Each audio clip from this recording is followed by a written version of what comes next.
অঘ্রাণ মাস চলাকালীন এই 3টি সবজি খাওয়া থেকে একটু নিজেদেরকে নিষিদ্ধ রাখবেন। এছাড়াও কিন্তু এই 5টি টোটকা যদি আপনি ভক্তি এবং শ্রদ্ধা করে পালন করতে পারেন, মা লক্ষ্মী দেবীর সাথে সাথে ভগবান বিষ্ণুদেব এবং অগ্নি দেবতার আশীর্বাদ কিন্তু আপনি লাভ করতে পারবেন। এছাড়াও যে কোনো বৃহস্পতিবার আপনি যদি কোনো দরিদ্র ব্যক্তিদের এই কয়েকটি জিনিসের মধ্যে যে কোনো একটি জিনিসও দান করতে পারেন, জীবনে নানা রকম শুভ প্রভাব পড়বে। চলুন আজকে জেনে নেওয়া যাক অঘ্রাণ মাস চলছে, এই অঘ্রাণ মাস চলাকালীন কোন কোন কাজ আমাদের প্রত্যেকেরই করা নিষিদ্ধ বলে মনে করা হয়। এতে কিন্তু আমাদের সংসারে নানা রকম শুভ প্রভাব পড়বে যদি আমরা এগুলো নিয়ম মেনে পালন করতে পারি। ছোটখাটো নিয়ম যদি ভক্তি এবং শ্রদ্ধা ভরে আমরা পালন করতে পারি, জীবনে নানা রকম শুভ প্রভাব কিন্তু আমাদের পড়বে। অঘ্রাণ মাসটা এতটাই শুভ, এই মাসে কিন্তু নতুন ধান ওঠে, অর্থাৎ এই মাসে কিন্তু নবান্ন উৎসব পালন করা হয়। এই মাসে আপনি যদি যে কোনো জিনিস দান ধ্যান করতে পারেন, তাহলে কিন্তু ভগবান বিষ্ণুদেবের সাথে সাথে মা লক্ষ্মী দেবী এবং অগ্নি দেবতা সন্তুষ্ট হন। তবে দান এবং ধ্যানের মধ্যে দিয়েও কিন্তু আমাদের বেশ কয়েকটি নিয়ম পালন করতে হবে। শুধুমাত্র দান ধ্যান করলেই হয় না, কোন জিনিসগুলো আপনি দান করলে জীবনে নানা রকম শুভ প্রভাব পড়বে, কোন 3টি সবজি ভুল করেও আপনি খাবেন না।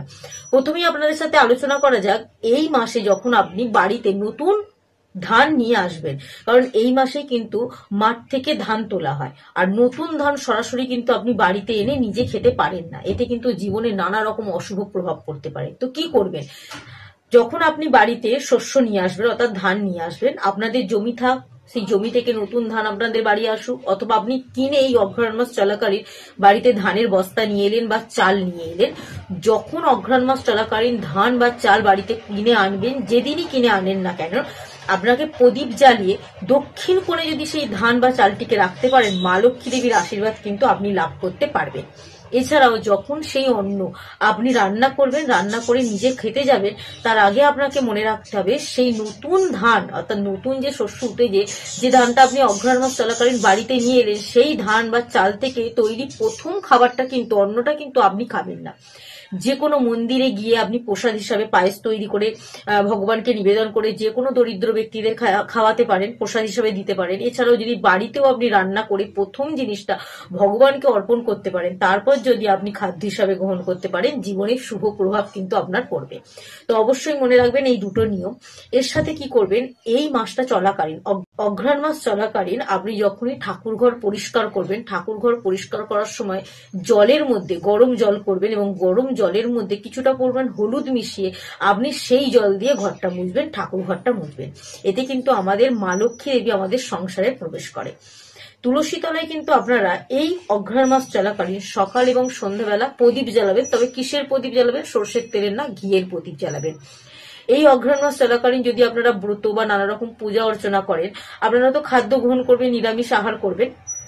তো নিরামিষ যখন আহার করবেন, অবশ্যই কিন্তু আমরা যে খাদ্য লবণ প্রতিদিন ব্যবহার করি, সেই লবণ কিন্তু আপনি খাদ্য তালিকায় ব্যবহার করবেন না। যেদিন উপবাস করবেন আপনি সন্ধব লবণ ব্যবহার করতে পারবেন, এবং সর্ষের তেলকে একটু এড়িয়ে চলবেন উপবাসের দিন। আপনি ঘি দিয়ে কিন্তু যে কোনো জিনিস রান্না করে খেতে পারবেন। এগুলো কিন্তু আমাদের জীবনে শুভ প্রভাব ফেলতে পারে। এই অঘ্রাণ মাস চলাকালীন যে কোনো একটি বৃহস্পতিবার, যদি আপনি প্রতিটা বৃহস্পতিবারই করতে পারেন খুব ভালো, যদি না পারেন যে কোনো একটি বৃহস্পতিবার দিন আপনি চাল হতে পারে, দুধ, দই বা চিনি বা সাদা রঙের যে কোনো শস্য দানা আপনি যদি কোনো অভাবী ব্যক্তিকে বা দরিদ্র ব্যক্তিকে দান করতে পারেন, জীবনে নানা রকম শুভ প্রভাব কিন্তু আমাদের আসবে। এবার বলি 3টে সবজি, কোন কোন 3টি সবজি খাওয়া নিষিদ্ধ বলে মনে করা হয়। প্রথমটি হলো কাঁকরোল। কাঁকরোল খাওয়াটা এই অঘ্রাণ মাস চলাকালীন অত্যন্ত অশুভ বলে মনে করা হয়। এই কাঁকরোল যদি আমরা খাই, তাহলে কিন্তু আমাদের রোগ ভোগের মধ্যে জীবনটা কেটে যায়। করলা যদি এই মাস চলাকালীন আপনি খেয়ে থাকেন, করলা হচ্ছে তিতো, কাঁকরোলও কিন্তু তিতো জাতীয় খাবারের মধ্যেই পড়ে, করলাও তিতো জাতীয় খাবার। এই করলা যদি এই অঘ্রাণ মাস চলাকালীন আপনি বাড়িতে আনেন বা বাড়িতে আনলে মা লক্ষ্মী দেবী সেই ঘরে প্রবেশ করে না। আর এই করলা যদি আপনি সেবন করেন অর্থাৎ খান এই অঘ্রাণ মাস চলাকালীন, তাহলে কিন্তু আপনাদের সংসারে দারিদ্রতা বৃদ্ধি পাবে, অর্থের কষ্ট কিন্তু আপনাদের সবসময় থেকে যাবে। তো অবশ্যই এই কাঁকরোল এবং করলা খাওয়া থেকে নিজেদের একটু বিরত রাখবেন। তৃতীয় সবজিটির নাম হচ্ছে ওল।